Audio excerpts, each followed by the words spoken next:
that. Now she was at between an 8 and a 10, right?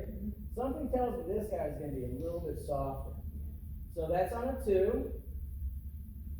And I bet you $50 he feels it. Did you see what happened right away? He stopped wagging his tail. He's going, what the heck is this fresh hell? Right? You can see the rictus grimacing. Okay? So he basically is going to be super soft. And these guys have never had electronic collar experience before, have they? Fence collars, none of that. Okay.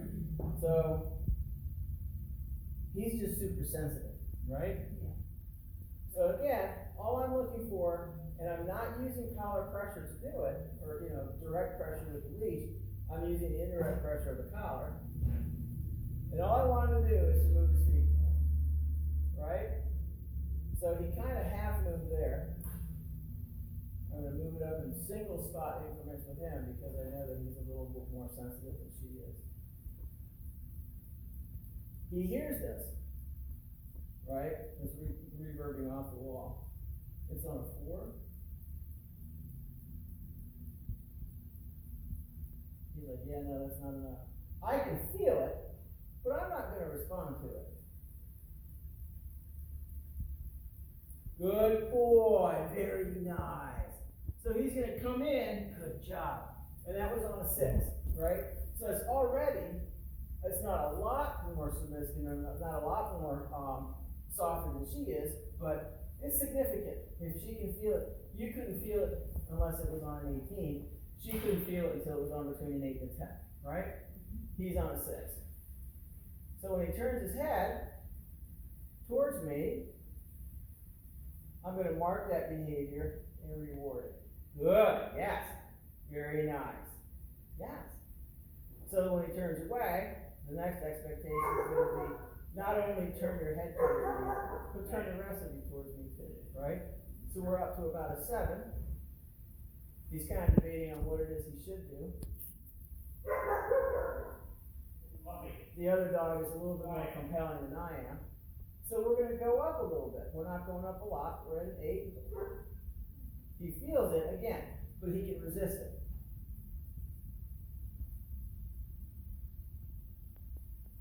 Yes! Good boy. Very nice. Very nice, you big monkey. Oh, yes. Good pup. And so it starts. He's way easier than she. Yeah, he breathes. Something told me he was going to be. She's a little brute, right? Yeah. So we're going to go back down at an 8.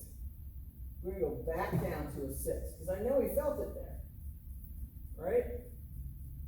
And this is just a test to assure that that's the level that's going to enable him to understand the connection between e-collar pressure and do something, right? So there we are on a 6. He's like, yeah, this is annoying, but it's not annoying enough. We're going to go back to a 7.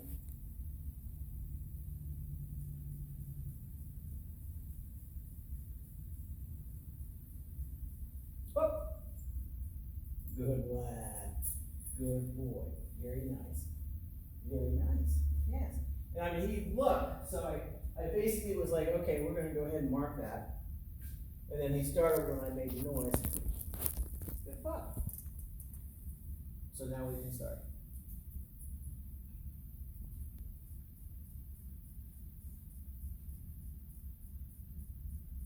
Yes, good dog. Very nice. Okay. And all we want to do is just wait until we can get him to move his feet and then start assigning skills to the pressure, right? Good job. Move.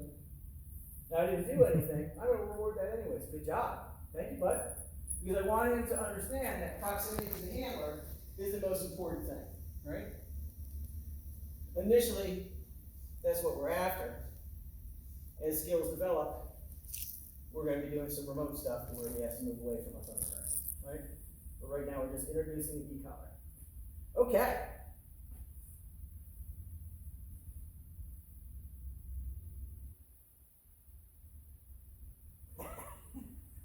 Good boy, Archer. Right? And again, under no pressure, right? Okay. Archer here. Good. Sit. Very nice. Okay. Archer here. Sit. Good. If you notice there's a gap between here, tap, tap, tap until he starts coming in. Pause, tap, tap, tap. Sit. What are you growling at? Okay.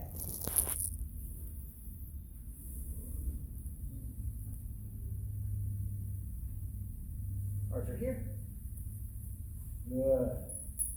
Here. Sit. Here. Sit. Yes. Very nice. Very nice. Okay. Make sense? Mm-hmm. Okay. So, boy, I know it. Oh my goodness. Oh my goodness. So, when we start this, what you're going to be able to do with these guys is simply that. When you're starting with the dog, you're simply you're denying them the ability to engage in any other behavior by having them on a leash and collar, okay? Part of the problem, their biggest priority right now is getting them used to the idea of having to function under distraction, right? So what we're going to do is we're going to start on the 6-foot leash with distractions in the distance. And you're essentially going to stand there like I did with her. Take that ball out. All right?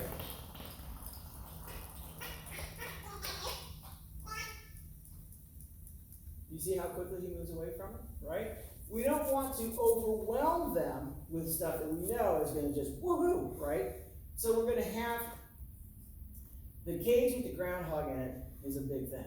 The cage by itself represents the groundhog that's no longer in it. So every time they see the cage, you're like, oh, right? So you can use that, just the empty cage, at a distance, right? You can actually put like a brown paper bag in it and make them think that there's something in it. Oh my God, they'll just faint from excitement, right? And you can work them at a distance of about 50 or 60 feet until they start understanding that that distraction is no longer paying them off, right? But what you don't want to do is wait until they're already aroused, because then you're just pounding them with the e-collar. We want to catch them when they look, right? You notice he was walking towards the ball as the ball was going by, right? The minute he started showing interest is when I started tapping. And again, we're on a 7, right? So it's not like we're using overwhelming force. What people have a tendency to do is be like, no, you SOB, and they fire on them like they're, lighting up Hoover Dam. And we don't want that. What we want is just enough pressure for the dog to change his mind, and that's it. If he's already invested in that, you're not going to change his mind. Because if the basic pretense is pressure means move your feet, all you're doing is making him move his feet faster in the direction of the thing that he wants.